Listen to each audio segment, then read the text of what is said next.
Hindi stories. बिल्ली का न्याय। एक जंगल में विशाल वृक्ष के तने में एक खोल के अंदर कपिंजल नाम का तीतर रहता था। एक दिन वह तीतर अपने साथियों के साथ बहुत दूर के खेत में धान की नई नई कोंपलें खाने चला गया। बहुत रात बीतने के बाद उस वृक्ष के खाली पड़े खोल में शीघ्रगो नाम का खरगोश घुस आया और वहीं रहने लगा। कुछ दिन बाद कपिंजल तीतर अचानक ही आ गया। धान की नई नई कोंपलें खाने के बाद वह खूब मोटा ताजा हो गया था। अपनी खोल में आने पर उसने देखा कि वहां एक खरगोश बैठा है। उसने खरगोश को अपनी जगह खाली करने को कहा। खरगोश भी तीखे स्वभाव का था। बोला, यह घर अब तेरा नहीं है। वापी, कूप, तालाब और वृक्ष के घरों का यही नियम है कि जो भी उनमें बसेरा कर ले उसका ही वह घर हो जाता है।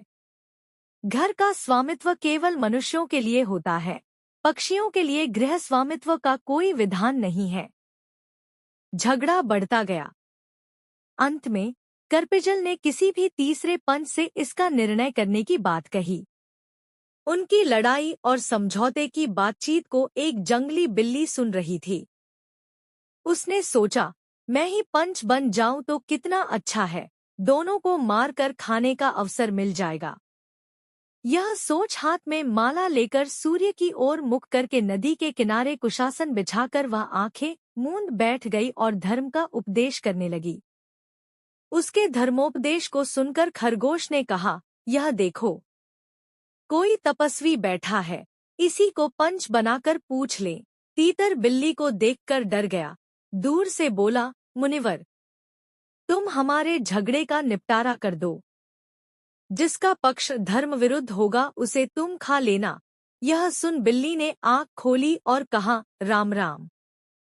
ऐसा न कहो। मैंने हिंसा का नारकीय मार्ग छोड़ दिया है। अतः मैं धर्म विरोधी पक्ष की भी हिंसा नहीं करूंगी। हाँ, तुम्हारा निर्णय करना मुझे स्वीकार है, किंतु मैं वृद्ध हूँ। दूर से तुम्हारी बात नहीं सुन सकती। पास आकर अपनी बात कहो। बिल्ली की बात पर दोनों को विश्वास हो गया। दोनों ने उसे पंच मान लिया और उसके पास आ गए। उसने भी झपट्टा मारकर दोनों को एक साथ ही पंजों में दबोच लिया।